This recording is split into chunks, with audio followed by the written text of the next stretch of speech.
আসসালামু আলাইকুম এভরিওয়ান, আমি সিনে সিক্রেটসের পক্ষ থেকে আপনাদের জন্য আরও একটি নতুন মুভি রিভিউ নিয়ে চলে আসলাম।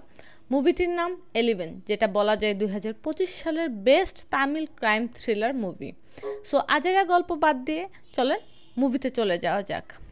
মুভির শুরুতেই দেখা যায় যে একজন লোককে মেরে আগুনে পুড়িয়ে দেওয়া হচ্ছে, যেটা কিনা পরে পত্রিকার হেড নিউজে পরিণত হয়ে যায়। দেন সিন চলে আসে এমজি ফাইন্যান্স নামে চেন্নাইয়ের একটি ব্যাংকে, যেখানে ব্যাংক ডাকাতি চলতেছিল।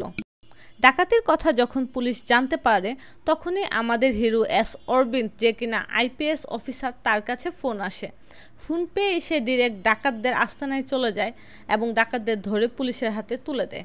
এবং সে ব্রিফিংয়ে বলে এই গ্যাংটা স্মল ফাইন্যান্স কোম্পানিদের টার্গেট করছিল এবং এমন লোকেশনে টার্গেট করছিল যেখানে পুলিশদের পৌঁছাতে মিনিমাম 10 মিনিট সময় লাগে। তাদের এই প্যাটার্ন বোঝার পর তারা জুয়েলারি প্যাটার্নের জিপিএস চিপস ব্যাংকে রেখে দিয়েছিল এবং ডাকাতরা সেগুলোকে অ্যাসেট ভেবে নিয়ে যায়, অ্যান্ড এভাবেই ডাকাতরা ধরা পড়ে।